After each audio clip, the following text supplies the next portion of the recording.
Are you ready for the major? No! I said, are you ready for the AniMajor? You've had a lot of experience with that with him on your team in the past, I'm sure. As we can see an Impale connect onto Zai, but telekinesis is there. It's going to be enough damage for ultimate just in time for DR. Zai taking the brunt of the damage now as he attempts to get out of dodge. Going to pop that wand. He's going to apply some more pressure to DR. Looks like he's going to go down. When they changed the hero, nobody really knew. As we're going to perhaps see some action here. Nisha with a nice silence there to be able to get that haste rune. In fact, turn his sights to Immersion. There's the coil. He already used the spike carapace. He's going to dodge the Impale in Fog. Illusory Orb and a couple of right clicks should suffice. And that's going to be a nice solo kill for Nisha. It's kind of this hero that just plays on it by itself for, you know, the entire game. Yeah, it has more options in laning, right? The old Brood was extremely one-dimensional. Yeah, they are squeezing in Afterlife. There's going to be a couple TPs coming in, but not in time to save their comrade as BZZ gets a nice double Impale on top of the cookie as well. But Matu is not scared of anything. BZZ is going to fall as well, so it's a 2-for-0 to start things out. And they are completely surrounding Emergent. Pops the spike carapace, but Matu and company will easily take him out. So a 3-for-0 and likely the tier 1 tower in addition. Gonna have to wait and see what his idea is after Dagger. I don't think he's shift queued anything else up. Matu is currently soloing Roshan. Yep, as Nisha gets a coil off, and it looks like the LC will take a tumble here, in addition to the very early Rosh like you talked about. It's literally a Blade of Alacrity and some lifesteal for Matu. I think in this game, I'm not going to say you're going to see Diffusal every game. Oh, we're going to see it die. Coil up again because of that Arcane Rune. That did basically nothing. Yeah, absolutely nothing. Gets a silence off, so won't get dueled as of yet. Illusory Orb out, but Nisha barely surviving for now, but finally the Mortimer's Kisses catch up to him. So a nice turnaround kill for Gambit. I think it's also a very good way for him to deal with Troll, right? It's also a great counter matchup. See the tier 1 tower and the grip, but Puppey's going to continue on. The cookie only hitting YapzOr there, so they'll get both the tower and the kill. And now DR, looks like YapzOr will sacrifice his life for the betterment of his team. Oh, we can see an Avatos. Is that a blink reveal? Not enough to kill Puppey as of yet. He's getting bottled from Nisha. Very nicely done. And it looks like with that phase shift, should be able to survive on both. Oh, now he's in trouble. He overextended. Yeah, and Matu with that Aegis. Afterlife is pretty freaking fast, and Coil is not quite up yet. This is going to be a long chase, perhaps. Matu finally gets the Urshock off. And just a couple more right clicks. You know you're playing into an Aegis that is likely going to get used relatively soon by Secret as well to try to get something extra. So, yep, Immersion.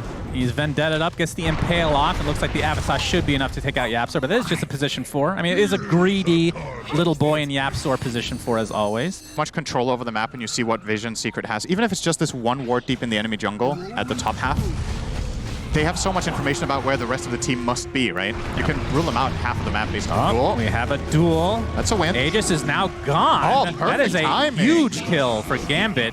But yeah, you're right. I mean, it's not only net worth, but XP difference is also a stat that we don't really get to see. Great also stun from Immersion. Yes, by Carapace into the Avatos. Not enough for Nisha to die as of yet, but soon after he does. It's a 1-for-1 is in the back line. Zai was taking somebody out, and there's the Fiend's Grip onto Lorinov. That's going to be enough to take him out as well. And here we have the duel. It's not going to be enough to actually get a kill for Afterlife this time around. And the Nightmare into the double Impale to follow. Matu just continuing to go ham. There's the telekinesis, and that's going to be another kill going the way of Secret. I mean, they're obviously very comfortable right now, but that is the kill they want to find. Courier snipe. Oh, they see him, Puppey, with the Nightmare. Vendetta stolen from YapzOr. That'll come in handy, and there's the Fiend's Grip, and this will be eventually an easy kill. Bonk. Oh, he actually uses the Vendetta just for that strike. And they look pretty primed and ready to go. Like, the longer this game goes, obviously it's going to be better for the Troll Warlord who went for this farming build. As you see some aggression here. Looks like the duel will be successful. The Coil's going to keep everything in place, but it's not enough to keep Zai alive. So a big duel victory there for Gambit. Looks like they'll trade off one. Nightmare. Yo, Puppey, wake him up. Fiend's Grip. He can't wake up. Yeah, he's still sleeping. Hibernating is the bear. It looks like that might just break things up. And, well, I say that now, but Matu's very aggressive. Has the Aegis, obviously, so not too scared of anything right now. BKB timing of Troll, which really needs to pay off here with that 9-seconder. They will find an opening here. Yeah, Matu gets stunned with Spike Carapace. Cookie's going to keep Immersion alive for now. Matu very low on mana. He kind of wants to die here. He's going to pop the Enrage. And DR gets pressed the attack. Looks like he'll be safe for now into the high ground. The Spider's being farmed up in the meantime, but they'll find the Nyx Assassins, buy back into the game immediately. Lorinov not able to take anybody out with the Avatos. We'll have to try to get out of dodge here. And now Troll getting chased by Matu. Press the attack again used to try to keep him alive. In the meantime, we're seeing yet another kill on the backside as Secret just continuing the pressure here. Another 12 seconds on the Aegis. We'll see how close they've timed this, but my goodness, Troll out of nowhere. No press the attack available that time around. He was just running for his life the whole time, don't want to fight into the Aegis. And yeah, it's... The toss into the Impale under the tier 3 towers. Duel is there as well. Do they have enough damage to actually take him out? But the Nightmare save for now. He will die, but no duel damage goes the way of Gambit. But they've taken heavy, heavy damage as a result of this. Does it do full damage, or is it less damage as well? Full damage. Oh, heals for a quarter, though. Yeah, we're going to see the Avatos. Not quite enough, but the duel should be there. It's finally a winner for Afterlife. This could be good for them. Potential big kill on Nisha. He's going to get trolled here, as Troll actually popped his ult, and now that's going to leave Nisha completely free to get out. But now the pressure is applied to Zai. Looks like he'll get away as Matu pops the BKB. Now Troll attempting to get out. Looks like Lorna might have to be... Oh, the cookie will be used on him instead. And again, it just feels like this whole game, Gambit is on the retreat in their own base. It doesn't take it off. Nothing takes it off anymore. Well, Immersion gets jumped for the time being, but there's the coil onto 3 heroes. They're stuck inside, but the right clicks, and there's the Nightmare, or the Fiend's Grip, I should say. Gets tossed into the fray, though. Pops his ult, doing a lot of damage. Matu trying to reset. Looks like Puppy's going to resign to his own death here. He's going to be the first to fall. Enrage popped. Looks like Zai's trying to work his way around the outside of this fight here. As Cheese is popped by Matu. And the stacks are starting to get overwhelming, no pun intended, onto the Troll Warlord. And that's going to be an easy kill. They just outlast them. The farm differential is too big. 16k net worth. This should be at the very least a set of racks. As Tiny is this hero that just wants to go in and out, especially when you build this way. There's a defusal on the BZZ. Looks like he is mega dead. Oh, there's the Yules to save him for now, but the coil will keep. It's just for his BZZ. That's all they want. Oh, okay, press the attack. I mean, eventually he's gonna die. Nice cookie. He's styling on Secret right now, but eventually this rack shall fall. That will be Megas for Secret, and I believe we're gonna have one more fight before the GGs come out. They're gonna fight under their tier 3 towers. Matu, he's getting pretty low, still has the Satanic, of course, and the Enrage. He's gonna get tossed, not into Fountain, but into the arms of the Troll Warlord. Fiend's Grip will stop the attacking, and that last right click for Matu is more than enough. Buyback onto the next Assassin, but Troll Warlord has absolutely nothing to work with. Still dead for 80 seconds. Toss. There we're seeing the duel into the Fountain. He gets it! Unreal! But they still lose, sadly. As the Fountain farming commences. My favorite thing in Dota, of course. It's a great I know you feature. love this. No, this is fine. If it's a little like diving here and there, but farming is different than diving. You know what I mean? Farming requires like 2 minutes of time invested into your fountain. I'm sure there's plenty. But they actually disconnect. Maybe we have them muted. Because if that is the case, what do you think the public response would be to a team fountain farming that team for 15 minutes in an official game? Like, let's say you buy Vessel against Timber. How long is your timing window? Timber wants... Or he gets Lotus. He wants Lotus or Yules in a lot of games. Oh, good kill on Puppy here. That will be first blood.